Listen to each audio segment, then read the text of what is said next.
Sábado 18 de enero de 2025. Tres mensajes del Evangelio de hoy, tomado del Evangelio de San Marcos, capítulo 2, versículos del 13 al 17. En aquel tiempo, Jesús salió de nuevo a la orilla del mar. Toda la gente acudía a él y les enseñaba. Al pasar, vio a Leví, el de Alfeo, sentado al mostrador de los impuestos, y le dijo: «Sígueme». Se levantó y lo siguió. Sucedió que mientras estaba él sentado a la mesa en casa de Leví, muchos publicanos y pecadores se sentaban con Jesús y sus discípulos, pues eran ya muchos los que lo seguían. Los escribas de los fariseos, al ver que comía con pecadores y publicanos, decían a sus discípulos: «¿Por qué come con publicanos y pecadores?». Jesús lo oyó y les dijo: «No necesitan médicos los sanos, sino los enfermos. No he venido a llamar a justos, sino a pecadores». Palabra del Señor. Gloria a ti, Señor Jesús. Amigos, tenemos hoy la vocación de Leví, la vocación del evangelista San Mateo. Fue tan impactante esta conversión en la primera comunidad cristiana que de los 4 evangelios, 3 de ellos la mencionan, los 3 llamados sinópticos: el evangelio de Mateo, el evangelio de Marcos y el evangelio de Lucas. De manera que esta conversión fue realmente sorprendente, porque que un publicano, es decir, un pecador público, se haya vuelto discípulo del Señor, significaba mucho. Por una parte, la capacidad de atracción que tenía Jesús, porque estamos hablando no solo de un pecador, sino de un pecador despreciado por el pueblo. Y por otra parte, también significaba mucho porque manifestaba la enorme misericordia de Dios. Jesús no quería estar solamente con aquellas personas políticamente correctas, sino con todo aquel que de corazón se arrepintiera y quisiera cambiar. Y ese era Leví, ese era el evangelista San Mateo. Llenó de esperanza a todas aquellas personas que después de haber vivido una vida de pecado, una vida disoluta, encontraron a Jesús. Vamos con 3 mensajes. Primero, es hora de amar a Dios.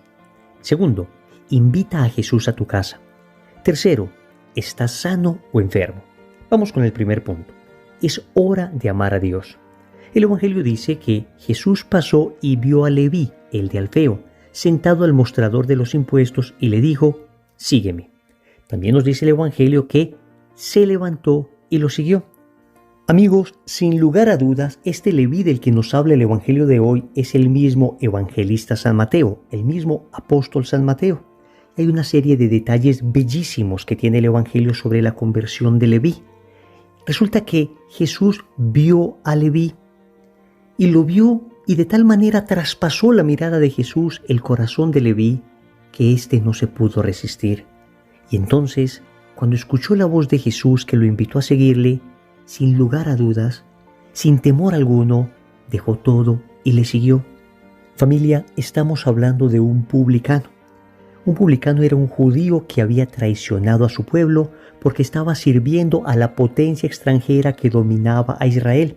Estaba sirviendo a Roma. Un publicano era un recaudador de impuestos.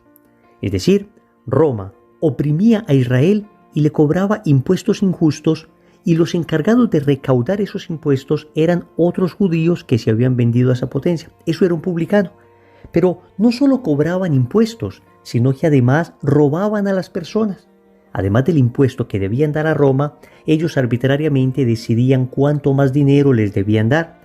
Y luego, no bastando con esto, se dedicaban a gastar ese dinero en pecados públicos, en comilonas, en prostitución, de manera que era muy mal visto un publicano, no solo para los nacionalistas hebreos, no solo para aquellos que amaban a su tierra, sino además para un pueblo profundamente religioso. Entonces, el publicano era todo lo contrario a lo que una persona quisiera de amigo. Y sin embargo, Jesús mira a este publicano porque vio un enorme corazón en él, porque vio en su corazón deseo de verdad, porque se daba cuenta que Leví no era una persona mala, que Mateo no era una persona mala sino equivocada, porque se dio cuenta que tal vez Mateo nunca tuvo oportunidad de conocer la verdad, y en ese momento el Señor le mira, le traspasa el corazón, lo llama y Mateo se convierte. Y hay 2 bellos verbos. Dice que Mateo se levantó, porque todo pecado supone una postración. De hecho, cuando hablamos del pecado de nuestros primeros padres, hablamos de la caída de Adán y Eva. Hablamos de que una persona cae en pecado. todo pecado significa caer. En cambio, todo momento de gracia significa levantarse. Todo momento de gracia significa erguirse, ponerse en pie nuevamente. Entonces Leví se levanta porque encuentra de nuevo la gracia de Dios, porque finalmente sale del pecado en el que estaba y empieza a seguir a Cristo. Nosotros también hoy estamos llamados a levantarnos del pecado y seguir a Cristo a través de un acto muy concreto, la confesión. Cuando una persona va a confesarse, lo que hace es precisamente eso, levantarse. Ese pecado le tenía postrado. Ahora la gracia le levanta. Cuando el sacerdote dice, yo te absuelvo de tus pecados en el nombre del Padre y del Hijo y del Espíritu Santo, entonces la persona se levanta. Por eso hemos llamado a este primer punto, es hora de amar a Dios. Es hora de levantarse. Es hora de salir definitivamente del pecado. Es hora de empezar una nueva vida. Pero hay otro bello verbo. Dice que Mateo se levantó y siguió a Jesús. Porque no basta con levantarse, es decir, con dejar el pecado. Eso todavía no es seguir a Jesús. Ese es el primer paso, salir del pecado. Pero hay un segundo paso y es seguir a Jesús, es decir, buscar la santidad. Esas son las dos expresiones de una auténtica conversión. Primero, salgo del pecado, pero no para quedarme cómodamente ahí vegetando en un estado como de estancamiento espiritual. No, sino para seguir a Jesús, para caminar hacia la santidad, para amar a Dios sobre todas las cosas y al prójimo como a mí mismo. En eso consiste el camino hacia la santidad, en eso consiste seguir a Jesús. Entonces, es hora de seguir a Jesús. Cuando alguien te pregunte, oye, ¿qué hora es?, le vas a responder eso, es hora de amar a Dios. Segundo, invita a Jesús a tu casa. El Evangelio nos dice qué sucedió inmediatamente después de la conversión de Mateo. Nos dice que Jesús se fue a la casa de Leví y se sentó a la mesa, allí con publicanos y pecadores. Porque cuando una persona empieza un proceso de conversión, lo primero que quiere hacer es llevar a Jesús a su propia casa. No se quiere quedar con esto solo para sí, sino que lo quiere comunicar a los demás. En muchas ocasiones nosotros tenemos la tentación de querer evangelizar primero afuera, olvidándonos de los de casa.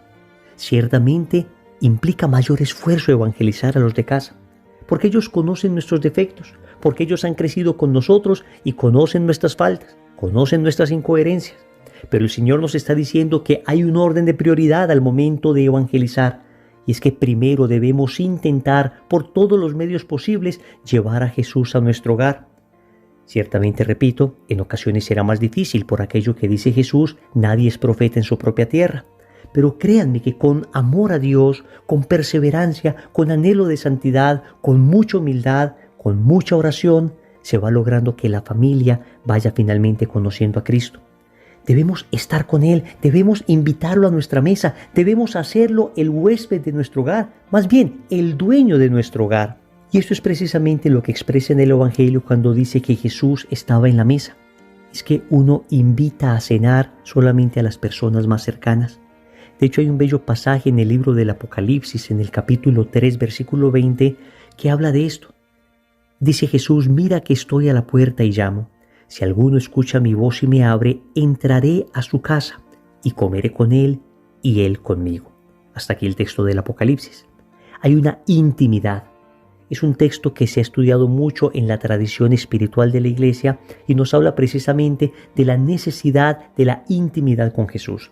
Entonces, por una parte, significa que debemos llevar a nuestra casa a Jesús, pero por otra parte debemos también entender nuestro corazón como la casa en la que habita Jesús. Y cuando entendemos nuestro corazón como una casa, podemos ver en nuestro corazón que coexisten dos realidades.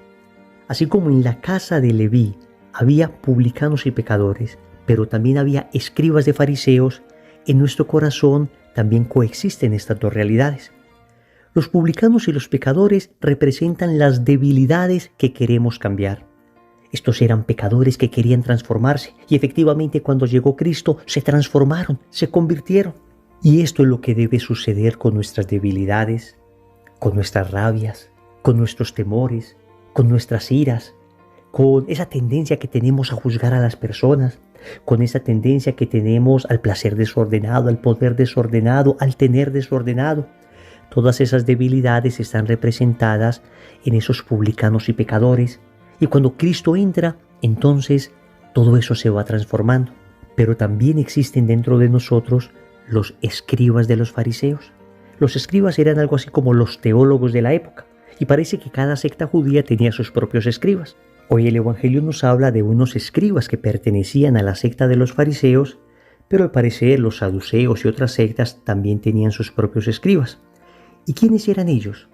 Personas demasiado llenas de sí, personas que confiaban demasiado en sus propios conocimientos, personas que se habían autocanonizado, personas que se creían con la autoridad de juzgar a los otros, personas que se creían la medida de la santidad, y si las personas no eran como ellos, entonces eran pecadores. Esto representa también en nuestro corazón los prejuicios que nosotros tenemos. Si por una parte, los publicanos y pecadores representan nuestras debilidades que se deben convertir en nuestro corazón, los escribas de los fariseos representan nuestros prejuicios. Y el Señor, cuando habita en nuestro corazón, viene a liberarnos de esos prejuicios.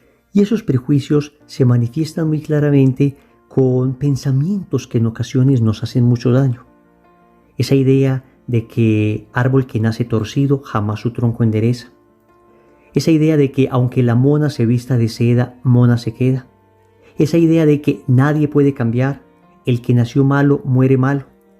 Esos son prejuicios que nosotros tenemos a veces en nuestro corazón, y el Señor nos está llamando a convertirnos, nos está llamando a transformarnos específicamente de esa soberbia espiritual que nos hace ver a los otros como malos y a nosotros como buenos. Esa soberbia espiritual que anida en nuestro corazón es peligrosísima, y tal vez con ningún pecado el Señor fue tan fuerte como con ese tipo de soberbia. Por eso invitemos a Jesús a la casa de nuestro corazón y pidámosle que purifique esas debilidades y también esos prejuicios, porque el Señor hace nuevas todas las cosas. Tercero, ¿estás sano o enfermo?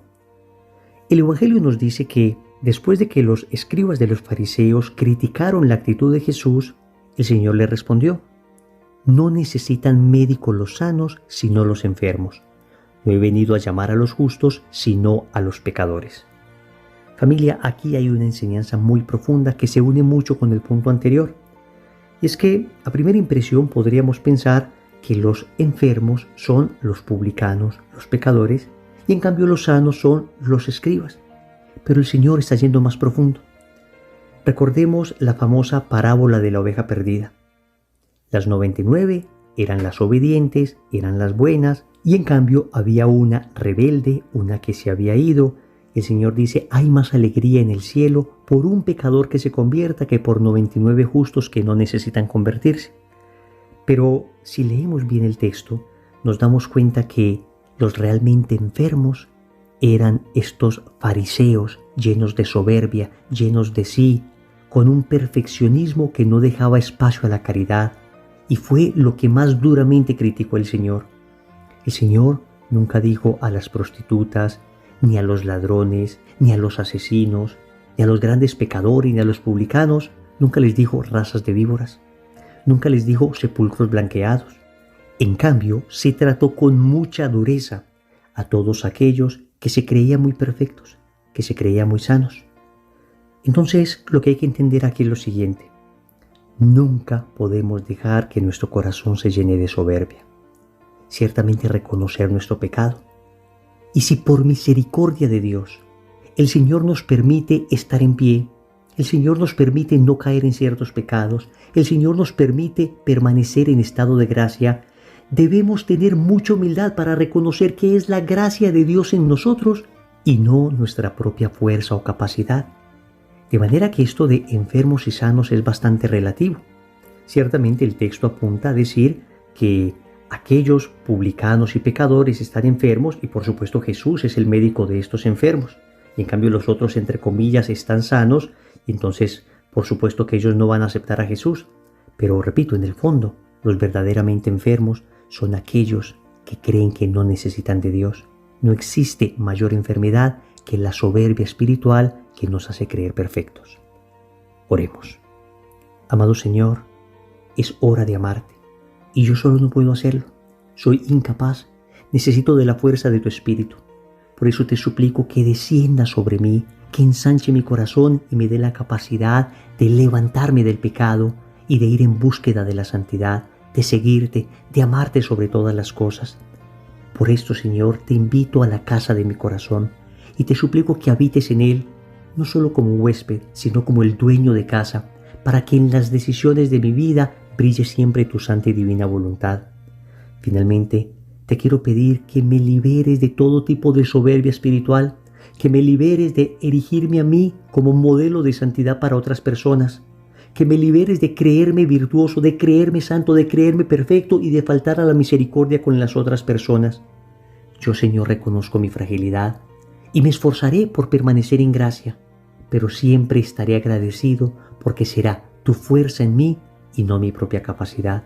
Será tu gracia la que me hará sostenerme y no mis propias fuerzas, que en realidad son muy escasas.